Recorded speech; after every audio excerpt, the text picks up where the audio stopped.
Welcome to Our Two Cents, a podcast about money, real life, and the decisions that shape both. Welcome back to the Our Two Cents podcast. In today's episode, we are going to be talking about why you can only cut so much when it comes to your expenses and why you need to raise your income. Yeah, do you remember that season for us? Oh, yeah. Early on in our marriage, definitely, where we were doing what we thought we needed to do in terms of cutting and trimming and budgeting, but we just never seemed to get ahead. It just felt like we were never going to be able to achieve any of our financial goals. Yeah, I mean, I remember cutting out subscriptions.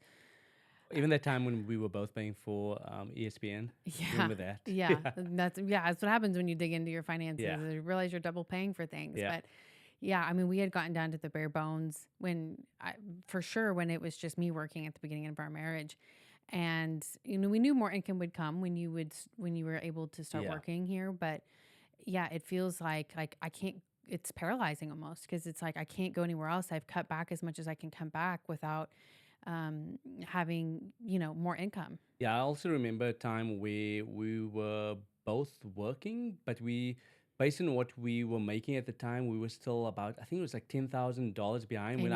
Annually. When I Mhm. started to look at our budget, to look at our income versus our expenses, I was like, oh man, and just like, I don't know what we're gonna do. Like, I just don't know. Like, if we sell the car, we are underwater, as they put it. We Yeah. just didn't have enough income coming in at that point in time in order to cover our expenses, and we weren't being reckless in our spending. Right. It was just based on what we were making at the time. It just felt we were doing everything that we knew, but we still had this stress. And being the guy too, I didn't know what to do. It's like Yeah. I know that I need to be doing something. Do I need to get a second or third job in order to bridge the gap? Because $10,000 is not a little money. Yeah, and the hard thing is too, when it comes to fixed costs, is there are things, and I see it especially now that we have kids, that I think of it in kind of two pillars: is you have your fixed costs, and then I guess it's three: fixed costs, your savings, investing, and then your discretionary income that you Yeah. spend on fun stuff. And there are some things that I feel more now with our kids, like their activities that they do. Both of our kids are each in one separate sport, and that those monthly fees, become fixed income. It's Yeah. like if we start trimming down on everything, those are going to be one of the last things to go. Yeah. And so, at the time we didn't have kids, but you've got to be careful when you're looking at this. What is actually on your fixed income, Mhm. or your fixed fixed costs, expenses? yeah. Sorry, what's on your fixed expenses? Is it truly that, or are there things that you're having a hard time, letting go of, that truly are a discretionary expense, but it's so much a part of your life that it's become a fixed cost? Yeah, and also maybe it's not you, right? Maybe you've done everything. So you, let's say the two people got married, and all of a sudden there's just certain expenses and bills that come along with marriage, right? So you've done everything, and you've found yourself in a position where you are starting to look at your finances, and you are cutting. But you just find yourself in this place where it's just like I feel like my back is up against the wall, Mm-hmm. right? And I don't know what it is that I could be doing. I don't feel like I'm doing anything wrong anymore. I've turned over the leaf. I'm not spending as much anymore. So you might find yourself in that position too, because that's where we were. Yeah. We weren't doing bad things. And by bad things, I mean like wasting money and just eating out all the time. We were doing all that we needed to do in that season, but yet we felt like we just weren't making any progress. Yeah, when you get to that point, you have to turn to income. You have to look at, okay, so we've split down the middle. We've done the cutting part, and we've stuck to that. Because then you could also, you can cut back, but then not stick to it. On paper, you can cut back, and then you continue. Okay, just like a little bit here, because like I really just want to throw this in my grocery cart and not have to think about it. But if you stick to it and you really find yourself in a place that you can't cut anymore, and there truly is nothing else, then you've got to turn around the other way and say, okay, how are we going to change our income? Yeah, and I mean, looking back, right, like when Evan was our only kid, Mm-hmm. if we had extra income, do you think things would have been different in terms of our decision making that we would have, or the things that we would have decided upon back then? Or do you think we would have continued to do what we were doing? That's kind of all a blur. Yeah, COVID kind of threw me for a loop, having a baby, our second child, in the middle of Yeah. COVID. So it's like trying to jog back those memories of, even when Evan was here. I mean, we went to South Africa once, I think, when he was younger, Yeah. under two. But we weren't spending frivolously. Yeah. You went through a job transition right after he was born, so we were kind of figuring that Oh, out, that one. and Yeah. what that entailed. And Yeah. how to move forward. And then, well, actually, he was um, three, no, 6 months. When did I quit? So I left at spring break. I came back in January and then I left in Yeah. spring break. Yeah. So he was 6 months at the time when I Yeah. ended up quitting my job. Yeah. I think looking back now, I'm like, I don't know. We made the best decisions. Yeah. So yeah, you had just started a new job I did. in January. And then I left in March of my full time job. Yeah. And then we moved across town. Mm-hmm. And, DFW across town is no like hop, skip, and a Yeah. It's not a jump. 20-minute It's an drive. hour and a Yeah. half where Yeah. we used to live. Yeah. Yeah, and then we moved here, our house that we're in Yeah. now. And yeah, I mean that was some trying times. But you know what? And I will attribute a lot of that time to our faith Yes. because there were days in tears where it was like, I don't know how we're going to get through, Mm-hmm. like, but time and time again we've been provided for Yeah. over and over. And we just had peace, right? And I think Yeah. that's And, it's a and those decisions were made in peace yes. and were made through prayerful consideration. Grateful. We didn't just make a hasty decision that Brittany needs to stop her job, right? Yeah. In the natural, it didn't make any sense, but again, peace and God provided through the midst of that. Like even moving over here, the way we can tell you guys stories about how we sold this Every house or we've both lived our in. houses. Yeah. Yeah. Well, we've only lived in two together, but Yeah. have been crazy stories of how, I mean, even the roof. We Yeah. just need to have a story time one day of Yeah. how the roof had to be replaced last year and how that happened and the crazy situation that we were blessed with the money that we were able to Yeah. do it. So, what advice would you have for people if they're in this situation and they're feeling like their back's against the wall? They've cut everything they can, they're being diligent, they're not spending recklessly, and they're like, okay, now what? I think for us personally, or for me personally, if I was in that position again, I would anchor my decisions based on faith, Mm-hmm. like knowing that it's gonna be okay, and then just doing what I can, but then trusting God, right? But at the same time, I think sometimes when people say they're gonna trust God, they just live recklessly. They don't actually own their situation. They're not cutting back, or they're not doing anything. But if you are that person, you might just have to pause and assess what your true priorities are in a particular season. Mm-hmm. Case in point, right? Like with us, when Brittany left her job, we prayed about it. But if we didn't get peace about it, even though it was more convenient for her to be at home with Evan at the time, she would have stayed in her job. So don't make any reckless or big decisions unless you have peace about it, right? Yeah. And again, communication is key. Mm-hmm. If you are married, you've got a spouse, both of you need to be on the same page, because let's say Britt just decided she's not going to work anymore. The pressure would have put on me would have been unbearable. Or if I was the guy and just said, you're not going to work anymore, it wasn't going to work. And I'm reminded of a story years ago in South Africa, actually. A friend of mine came to me and he wanted to make a loan. Mm-hmm. And the reason he wanted to make a loan was because he felt his wife shouldn't be working. Mm-hmm. I'm like, but you guys are not in a position. Nope, she just needs to be home. And I'm like, this doesn't make any sense, right? Mm-hmm. And so he was going out. He felt this pressure because he had told his wife that, and now he's trying to borrow money from people, which just didn't make sense. Sure. So peace is the ultimate answer to it. And then maybe putting your goals on hold. Yeah. Knowing where you find yourself again, like in this season, yes, we might have a goal to have an emergency fund of X amount, or we might have a goal of traveling. Maybe in the season, you're not going to be able to do that. Mm-hmm. So again, just reprioritizing, refocusing on what's truly important, and then knowing that this is just a season with the right tools, listening to podcasts like this, educating yourself financially. Maybe it's going to take getting a new job or starting a business, or finding another stream of income, which we're going to touch on that in this episode.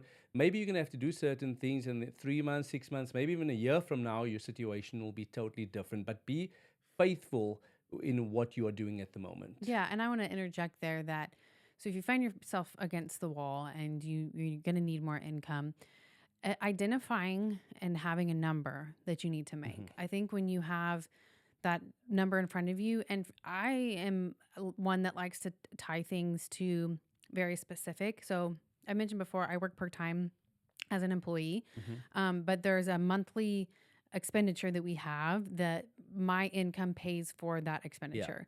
And the whole purpose of me working, besides loving what I do, is to fulfill, the monthly cost for that expenditure. So if you have, maybe it's like, we need $500 extra this month for groceries, or we need $500 for diapers or formula and things like that. When you have something and that goal, you're like, okay. And then you can start working backwards. You're like, I'm going to DoorDash X amount of hours on the weekend so that I can make up that $500. Do you remember that season where we did Favor? Yes. That was like at the Yeah. beginning. I might have even been before we got married. I think I was Yeah. doing it. Yeah. So I was doing like deliveries just when it had Just really started, right? started out. Yeah.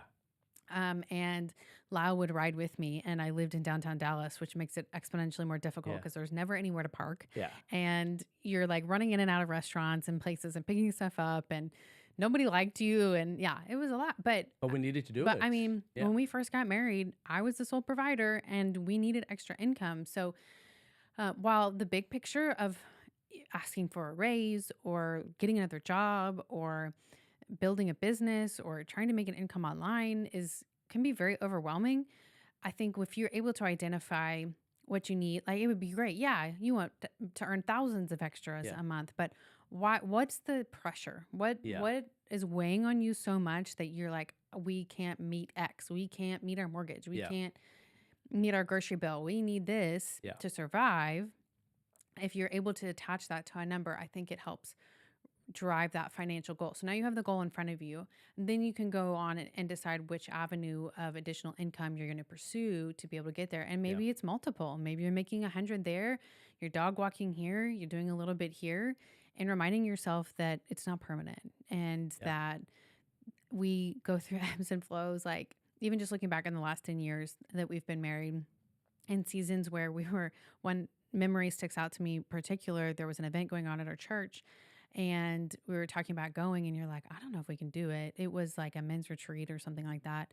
And it was a couple $100. And I'm like, I think you need to go. Like we need, I don't, we will. And we inquired about scholarships. Yeah. Like, we've been through seasons where you're like, I don't know how I'm going to make it, but I'm just staying firm on my faith and I know we're going to get through. And then we've had great seasons of abundance where we're able to bless people and do things that are normally outside of the realm of our everyday.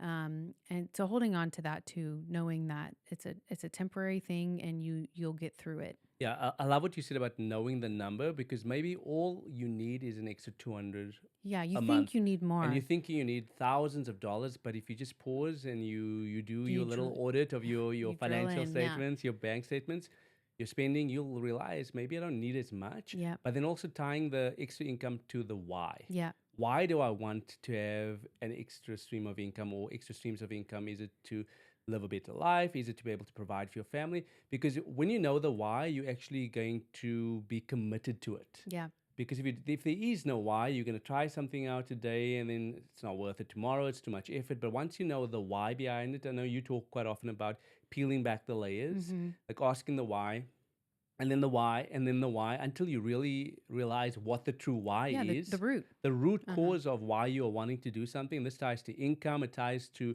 relationships, it ties to pretty much every area of life, right? But when it comes to income, knowing the why will keep you motivated, because you might have to get up early in that season, which I spoke about, where we were $10,000 behind in terms of our annual income versus expenses. The why would have been, I need to provide for the family, right? And so, And then why do you need to provide for the family? why do you need to? Was it 10,000 because we wanted to travel, that was in the budget, or was there other reasons? And so just assessing again your why, where you are, what you really need to be doing in the season is vitally important. Yeah, and I'm going to touch on too, wanting to have more income could also be you say, hey, I'm an employee, I have a business, I'm fine. Like I don't need more money. But maybe you want just that extra $200 as like fun spending money. I mean, there have been seasons where like we're fine, we're paying the bills, we're trucking along. But it would be nice to be able to do like 2 extra date nights. So if I go do this little side gig, once or twice a month, make a couple extra $100, like that can help provide for like these fun little things. And that's good too, extra income, growing your income doesn't have to be about, well, if I grow my, I need to move into a new house and I need more income to be able to, for the groceries and grow. And obviously the trajectory of income growth is great. And that's the goal. But, sometimes doing these little side gigs here and there is just for fun money.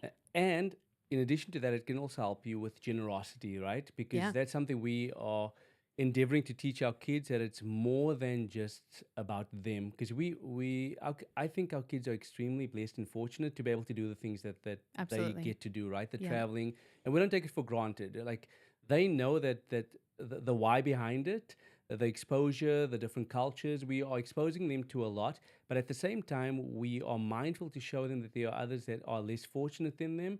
So as we have more income, we are looking at ways to make a difference. I think of those kids in South Africa where my mom took some toys back. Yeah. And so our kids had some extra toys and they were able to give it to Ma, Mhm. who took it back to South Africa. But just a small little gesture like that impacted those kids' lives back in South Africa, Yeah. but also our kids. Yeah.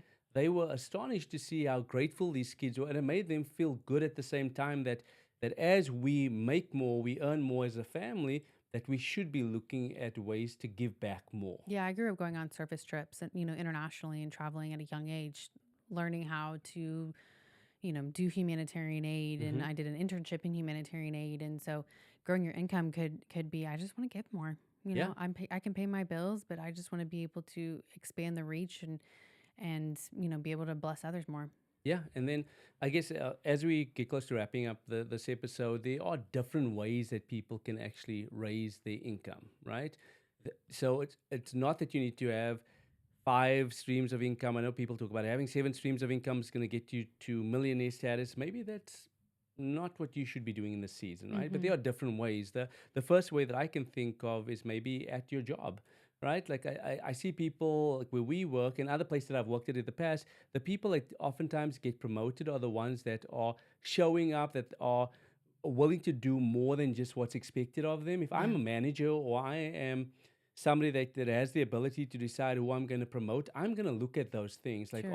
are you going above and beyond? And I'm not talking about being on the clock 24 hours a day by any means, but are you somebody Initiative. that's the initiative? Are Mm-hmm. you willing to step out and put my hand up and say, hey, I can try and help out with this. I'm equipping myself so that I can better serve the organization. That's what's happened to me at several places that I've worked at. Even when I was an auditor, I got promoted because I was going above and beyond in certain instances at the university. And I can talk about so many other places where people felt, why is he getting the promotion? But they didn't see what I was doing in the background. I wasn't necessarily doing it to get promoted, but I was hungry to learn. But at the same time, I wanted to make the place a better place that I was working at just because I was there. So I was going above and beyond. And quite oftentimes that did translate into some form of I promotion. think another thing that people look over is we often downplay what our skills are. Hmm. And I've had a conversation recently with a friend about this and, encouraging her that she has a ton of skills when it comes to HR and human resources. And I was like, you can monetize that. Hmm. Like, think of maybe it's in your job, the skills that you have, or maybe it's something that you do outside of your job. Maybe you're a really good, like, hobby golfer and, you can like monetize teaching people fun. I don't golf, nor Yeah. golf is not my. I don't know why I use that as an example because that is not my Hey, maybe sport that's of your, choice. yeah. No, no. We're going to the Masters this year. Sure.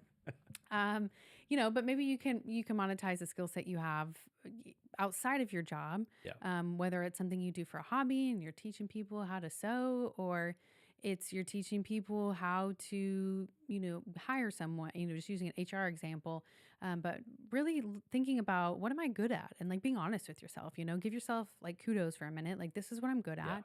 I could monetize this through coaching, one-on-ones, through building out a course, through doing a PDF, Writing a book. writing a book, Yeah. what we call small ticket in the digital marketing world, small ticket items, selling something that you can, all that little bit adds up to contribute to more income. And I think with that, because again, for myself, like I always wanted things to be perfect. And I would Yeah. think when I started out online, yeah. Sorry. Yeah. It's like I want this thing to be perfect, and then I start questioning who's going to listen to me. But I heard several years ago, you just need to be one step ahead of the next person, right? I mean, it took us a year to do this To even do this podcast. podcast, So, but by just being one step ahead yeah. of somebody else, if you can solve their problem, they are probably going to pay you for that. Yeah. So there's something that you know how to do. That I other don't people know how to don't. do. Other people Yeah. don't know how to do, and we live in this age where yes, you can do it in person, but digital, there's just so many opportunities, Right. and you don't have to be scared. Yeah. I can assure Messy you, action. a messy action. Start where you are. Create a PDF, sell the PDF. There's just so many different ways that you can. And like Brittany mentioned, small ticket or low ticket offers, $5, $7, $27. All of a sudden, if you start selling a few of that, that might be the $100 Mhm, that you need mhm, for your date mhm, night. mhm. So there's lots of other ways that you can actually create and generate other income. So to close out this episode, just to summarize everything that we've just discussed, yes, we believe in cutting costs and cutting your expenses, so taking control of that. But in order to reach and achieve most of your financial goals or our financial goals, we realize that you need to raise your income. And there's lots of ways, yes, at your job, but there are other avenues or that you can also pursue, Mhm. which will actually get you to the place where you have extra income. But as long as you've got a plan for that income, you are going to get to your goals a lot quicker. So, wrapping up today, our 2 cents question of the day is: do you think kids should have allowances? I think that they should, but it depends on the age, right? Okay. So when they are like our kids' age under 10, I don't think so. Yeah. I think once they hit a certain stage where they are more mature and Hmm. they truly understand it, I think they need to be rewarded for doing certain things. And it's not just cleaning up your room. Yeah. It's going above and beyond. I grew up in a household where we never did that, but now I see the value Yeah. in that, in instilling these financial principles. And I think even within the allowance framework, you can teach them about investing, generosity, savings, Yeah. things like that. So I would definitely propose, and I'm a great proponent of that. So with our kids, I'm proposing now, when they are of the age that we feel comfortable in giving them an allowance, that we actually use that as a teaching moment with Sure. regards to how they can manage their finances. Yeah, I agree. I think there's an age and an expectation. Right now, when it comes to chores, we're still working on consistency, Yeah. building the foundation, teaching them what's expected of them. And then when they get to the point that that skill is mastered and it's become part of their routine, then really looking towards, okay, what jobs, what above and beyond can we do outside the house, lawn work, things like that, that we can, reward them for. And I do think there are some great resources out there now, like not credit card, sorry, bank accounts that are Yeah. specifically built for kids and to teach them about, I mean, our kids, know the concepts of giving, investing, things like that. But then start building out like little mini spending plans with the Yeah. money that they earn Yeah. and invest or savings goals and Yeah. working towards big things like that. So that by the time that they're 18 and they're maybe going to college or vocational school or wherever they end up doing, that they, have a really solid foundation and they will be investing early. There we go. Well, we'll see you next time on the R2 Cents podcast.